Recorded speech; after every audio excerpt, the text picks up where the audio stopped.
I'd now like to introduce Cathy Craw and Geoff from Tasmania Canine Defence League. Is that the right title I've got?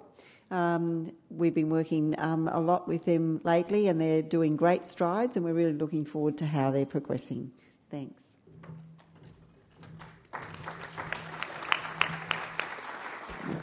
Good, thank you, Joy. It's really good to be presenting here today. We've got a good story to tell, and believe me, we've been crying about it ever since we've compiled our stats. And no one's ever rightfully accused us of not being cocky about our successes. We're also hoping today that anybody who's considering going down the Getting to Zero track, who's here for the first time, may be encouraged by our story and our success. Now, just in terms... Okay, thank you. Thank you. So the overview of the talk today, we're going to talk about a little bit about us, about our previous adoption and youthing stats and our criteria, why we chose foster care program in our move to Getting to Zero, what assistance we had in doing that. Cathy will then talk about the nuts and bolts of the foster care program, and then I'll come back to talk about the outcomes and some of the ongoing challenges. Okay, we call ourselves the Dogs Homes of Tasmania. We run 3 dogs homes in Tasmania at Hobart, Burnie and Devonport, the Hobart home being by far the largest. We operate pound facilities for 9 councils. There are 29 councils in Tasmania, so 9 of them have their pound facilities with us, but we also accept another 11 dogs from another 11 councils on a relinquishment basis. So we receive approximately 5,000 dogs per annum, give or take 200 dogs, and we have an annual operating budget of about $1.5 million.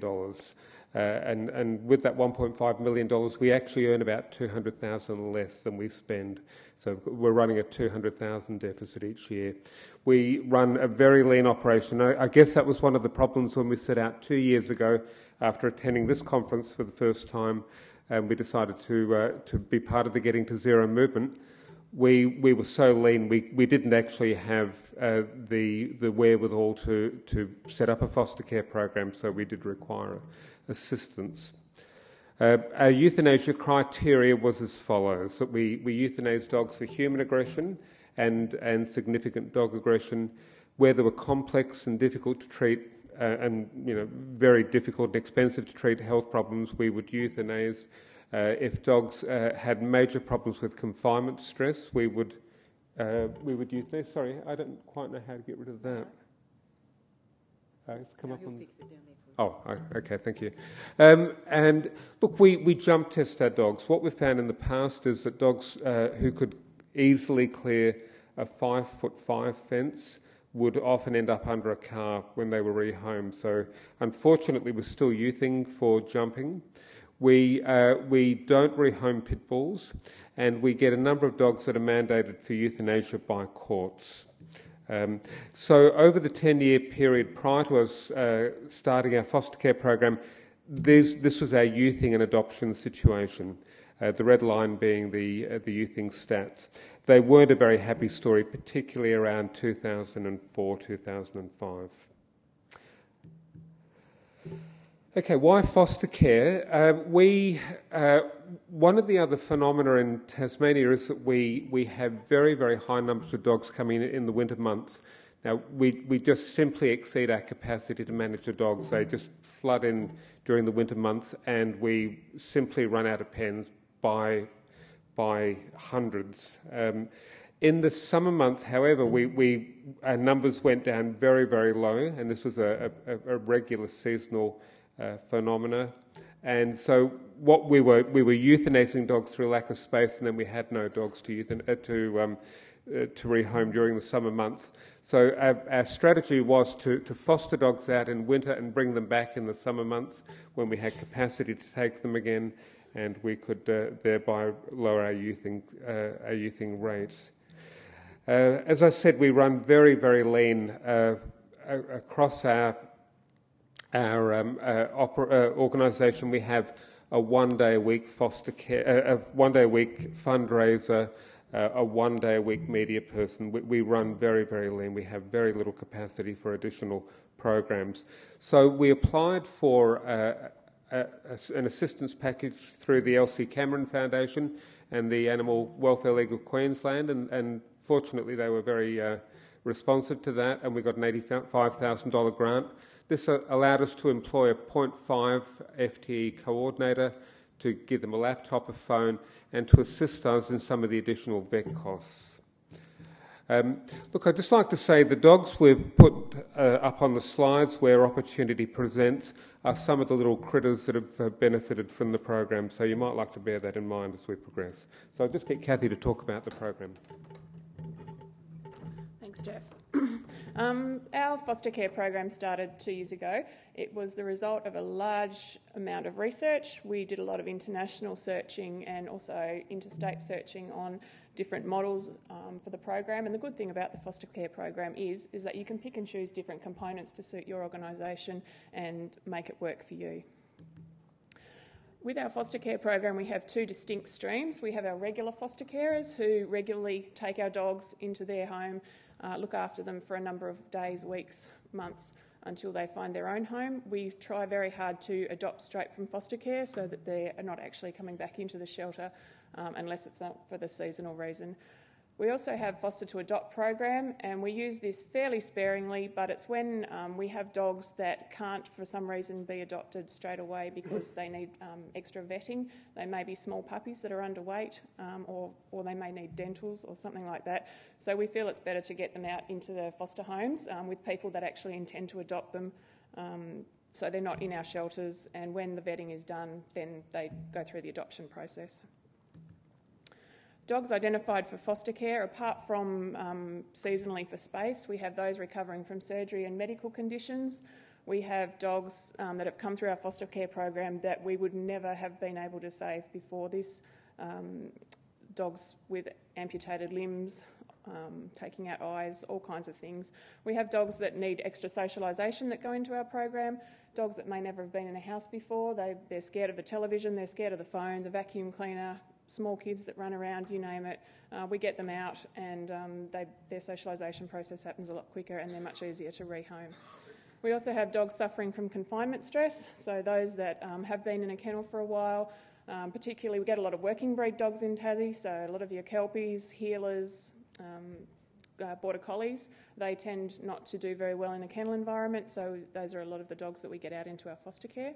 We also have had a big number of timidity and cases and anxious dogs who go out into foster care as well, and this really probably has been our biggest success area, where the dogs are just socialised, I guess, and they come back and they're much easier to adopt out. We do have a small number of foster carers who will take on behavioural issues, but we do keep quite a strong focus on making sure that that's a success. We don't put our dogs into everyday foster homes where we find that they wouldn't cope with that kind of thing. If we can, sometimes we have the luxury of having extra foster carers and we get our respite care for our longer term dogs out or our senior dogs. It's not nice to see a 12, 15-year-old dog sitting in a kennel, and quite often their owners have gone into nursing homes themselves. They've been surrendered to us and they don't do well in their kennel environment, so again we try and get those out into foster care homes, and they're easy dogs to get out into a foster care home. They generally have no issues and everyone's happy to take those ones on. And finally, we have a bequest program for dogs. For people who have passed away, they bequest their dogs to us to find them new homes, and as part of our commitment to finding them new homes, we also put them out into foster care rather than have them in the kennels. The process of becoming a foster carer, we have an application form for anyone who's interested. That's all available on our website. We get a lot of people calling up, they download it straight off our website and post it in. We also have hard copy that we send out to people. We do a home check, which is part of our foster program that's not generally part of a lot of other programs. This is a real necessity for us. It allows us to screen the foster carers. You'll get application forms coming in that say they've got excellent fencing. You go out and have a look and there's 3-foot fencing with 3-foot holes in it. So it's a really good chance for us too in the home check to meet the foster carer, sit down with them, explain about the program, get an idea of the types of dogs they would like to foster and the issues that they may be willing to take on. and also it's a good chance to establish a rapport right from the start. We do have a 24-hour helpline which comes directly to my mobile phone, and yeah. And it's a good chance to just let them know how committed we are to supporting our foster carers, and so that they feel comfortable calling us at any time if there's any issues. We then put all the details on the database, which we share between the 3 homes. That enables any of our foster care team members to see where any dog is at any one particular time. When we have a person who has passed their application form on our home check, we get them to come and meet the dogs that we have flagged for foster care. So they come in, if they have an existing dog already, we get them to bring those in, and so we can kind of arrange a successful meet and greet and make sure everything's going to work well before they take their potential foster dog into the home. At any stage, the foster carers can say, no, I don't think that's a suitable dog for me. We try and be as flexible as we can, and we'd never put a dog into a foster home that we didn't think would have a high chance of success there. When they've been in their foster home for a week, we get the foster carers to write a website bio for us. This is the way that we promote our dogs and let people know that they're still available for adoption. So we have on our website the dogs currently in foster care section. We also have big boards at the homes, and they have the bios on them as well, so that people that are actually coming in to look for a dog can see that we still have dogs in foster care that are available for adoption. One of the big successes is that we're able to know a lot more about the dogs that we have in foster care, and it's a much easier match to put them into the right families in that situation. Okay, what has worked well? Probably the biggest success for us has been the foster care jackets. It's hard to see, so we're over at this table if you want to come and have a look. These jackets are made out of wetsuit material. They're really durable. It's something that I brought back from the US with me, and it means that the dogs can go out to events and put those on. They can also wear them when they go out into the community, when their foster carers are taking them for a walk. It generates a lot of discussion, not only about the dog for adoption, but also about the Dogs Homes of Tas and what we do, and in particular about the foster care program. It's a good way of recruiting foster carers. Along with that, we have also sourced an ID tag, which again you can't see from back there, but it's basically got, it identifies the dog as a foster dog. It's got my mobile phone number on it, and yeah, and the registration number internally for us, so that we know if a dog does escape out of a yard or from a foster carer, quite often I will get the phone call to come and pick the dog up, and it's just a way of making sure that it's a quality control thing for us. Another thing that's worked really well is communication with councils. Before the foster program started, we canvassed all the councils, let them know what we were doing, let them know how thorough we were going to be, and they've all come on board with it. It means that we don't need kennel licences. If a dog goes out in Tassie, we have a 2-dog limit. So any foster dog that goes into a home where there's already 2 existing dogs, we don't need any further paperwork. One of the big things we've used is a Dropbox database or shared data file sharing system. This is free to download off the internet. It means because we have 3 locations, we can upload our database in real time, and anyone in our team can jump on the database and see where we're at with dogs in care in any one moment. A big success for us has been Facebook. We have a Facebook page for our Dogs Home, but we also have a dedicated foster carer Facebook page. That's a closed group, and it just means that our network of foster carers can network with each other. They can get support from each other. We had a post the other day, one of the foster dogs is eating poop. What am I going to do? So then other foster carers that have had the same experience can jump on there, try this, try this, try this. So it's a really good way of supporting each other and a good network. And the last thing, we've been invited to a number of events. Again, our dogs wearing the jackets. It's a great promotion for the dogs in foster care, and it's a great chance for the foster carers to be able to get out and explain about the program and get their dogs seen. Okay, there has been not too many issues actually, surprisingly, but the biggest one is the recruitment of capable foster carers. We launched the program in July 2009. Within 24 hours, I got 200 phone calls. Of those, 40 people ended up submitting an application form. And of those, we have 35 approved carers from the start. One of our big problems is that everyone wants to foster a little white fluffy that's house-trained and doesn't chew anything, and to be quite honest, we don't have many of them at all, and we don't need to go into foster care. We have a lot of bouncy kelpies, border collies, staffies. So we've one of the ways we've tried to tackle that, we've focused on targeted groups for our recruitment of carers. So we write several articles in dog walking newsletters.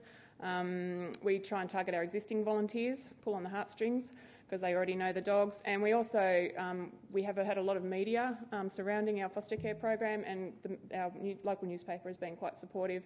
So we always put the call out for people with experience in working breeds. Another way we help our carers is try and upskill our existing carers through education sessions, just informal pizza nights, again on Facebook, and again my mobile phone 24/7. Okay, lastly, a couple of achievements for our foster care program. In the first 14 months, we had 82 foster carers statewide, and those are good foster homes. We've had 235 dogs and puppies through our foster care program, and 209 of those have been adopted directly from foster care. So you can see it's greatly expanded our resources and our ability to take in dogs. On average, we have 25 to 40 dogs at any one time in care. That seems to be a good balance for us. We're getting the dogs out that we need to get out, and time spent in care is between 6 to 10 weeks, but clearly that is very dependent on why the dog's in foster care and their adoptability. We do all this on 0.5 FTE and a significant number of volunteer hours. Okay, just wanted to finish off really quickly. It's always nice to put a personal story in there. This is Guffy. As I said before, we've had some dogs through our foster care program that would never have made it through before this started. Guffy came to us, he was I think about 4 months old. He was not able to weight bear on his front left foot, and it was determined that there were growth plate issues. So we said, let's take his leg off. Our vets said, let's take his leg off. So that's what we did, and he has been a total inspiration. His love of life, I actually fostered him. He zipped around the house on 3 legs really, really quickly. It's something that we would never have even contemplated doing before the foster program started. So he was then adopted, and we now get regular updates from his new foster mum. So it's all good. Okay. Up to you. Thanks, Cathy. The results, there have been a number of benefits. Firstly, our animal welfare outcomes, particularly the lowered euthanasia rates, have been fantastic for us. We have a new we have a new way of coping with stress dogs and with the seasonal variations with our incoming numbers, the overcrowding that was previously a real problem for us in winter.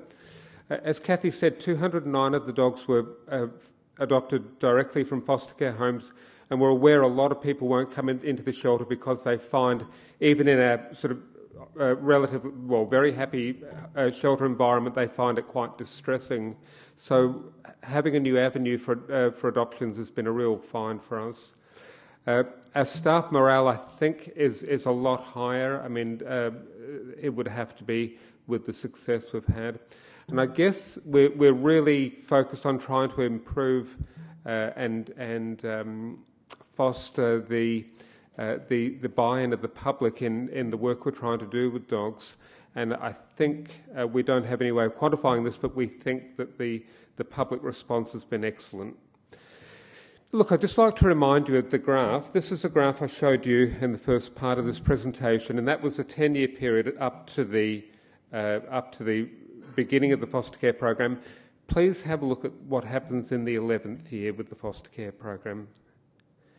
That represents a drop in euthanasia from 26 to 14%, and that's a record high adoption figure for us by about 200 dogs in a year. So in a 12-month period, we've just really turned around the whole scene for us and for dogs in our neck of the woods, and we're really, really pleased with that. There remains, however, some challenges. The build-up of dogs at the homes has been pretty significant. Normally at the Hobart home we keep around 110 to 120 dogs at any one time. We've had over 180 for the last few months. Our 2 northern homes have been absolutely full to the brim and beyond. We've had multiple dogs in pens. So the lack of space is a real problem, and we also, because of our weather in Tasmania, we have major problems with parvovirus, and the overcrowding at the home really does limit our ability to move dogs around, consolidate rows, and to deal with parvovirus. So one of the big challenges is we desperately and urgently need to increase our adoption numbers further. So we'll be focusing on customer service, use of social media, and we'll be looking at other innovative strategies to try and get our adoption numbers even higher. Look, just in conclusion, I'd like to take the opportunity to thank the Elsie Cameron Foundation and our friends at the Animal Welfare League of Queensland for their really important support in getting this program up. We're really very grateful to them for that. So thank you very much. And I'd also like to take the opportunity to thank Katrina, our General Manager, for helping us put the proposal together, but particularly Cathy Craw, assisted by Sharon Stewart and Jane Sodden, for really working well beyond their paid hours to make this work. It's been a really big effort on their part. So thank you very much. Thank you.